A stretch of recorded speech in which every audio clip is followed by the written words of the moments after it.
help people find love, plus it paid the bills. Well, most of the time. Business had been slow for Emma due to heavy competition from live internet readings. She had no way to compete with them because she was unable to get visions through the internet.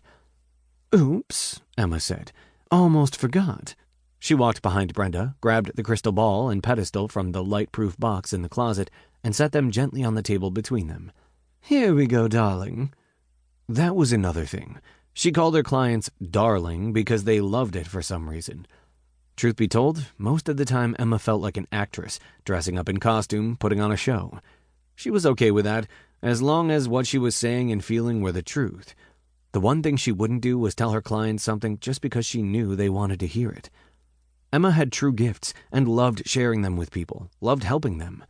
Her vibrations, her feelings, weren't 100% accurate, but they were darn close. "Okay," Emma said, sitting back down in front of the crystal ball and closing her eyes. "Let's begin." She took a deep breath and let it out slowly. She held the crystal ball in the palms of her hands for a few moments to energize it, and then placed it back on the pedestal, leaning over to stare at it intently. Emma kept her gaze there, not blinking. She loved this part. It was a form of meditation, and it rarely took long before she started feeling things, seeing things. A minute later, images appeared in her mind, coming and going, replaced by more images. All the images were connected to Brenda's destiny. She was sure of it.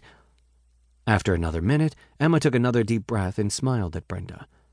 Brenda slid to the edge of the love seat. "What is it? Is it love? Tell me it's love." Emma nodded again. "It is love, as clear as day." Brenda pumped her fist and let out another raucous goose cluck, but then gagged like a Persian cat trying to clear a giant hairball from her throat. They were always this excited at first, but once Emma told her clients what they had to do to meet their soulmates, the seas usually parted. Half of her clients followed her exact instructions and were able to meet someone special. The other half resisted, complaining that Emma must have gotten her signals mixed up, like she had bad reception or was tuned in to the wrong radio station. Brenda rubbed her hands together. "Does he look like Gerard Butler?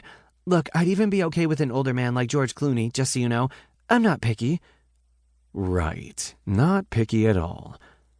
Emma held up her palm to silence Brenda. "As I said earlier, it doesn't work that way. Pay attention, this is important." "Sorry, Madam Love, you go ahead and work your magic." "You need to do 3 things to meet your destiny," Emma said. "Hold on." Brenda pulled a pad and pen from her purse and began writing. 3 things, got it. What's the first thing? "Number 1, you need to visit Napa. I saw clear images of the wineries there. Go, this weekend." Brenda looked up from her pad, rolling the pen back and forth in between her thumb and index finger. "Napa? But I don't drink." "I didn't tell you to drink. I just told you to go there." "Right, okay, which winery?" "I can't tell you that." "Oh." Brenda sat up straight, then grabbed her purse. "I get it, that's an extra charge." Emma stifled a laugh. "No, you need to choose the place yourself. Listen to your intuition, what your gut is telling you. I have a feeling you're already being pulled in a certain direction." Brenda nodded and set her purse aside. "What if I choose the wrong place?" "You won't, darling." "But how do you know that?" Emma raised an eyebrow. Brenda giggled. "Of course you know that. You're Madam Love. Okay, what's the second thing?" She dropped her gaze back to her pad, ready to write. "A hot air balloon ride." Brenda looked up again. "Pardon me?" "You need to take a ride on a hot air balloon while you're there." No. That's not going to happen." "Why not?" "Let's just say I had a terrifying balloon animal incident with Clunky the Clown as a child, and leave it at that. I stay away from all things related to balloons." "Let me be very clear with you, Brenda. I see a husband in your future.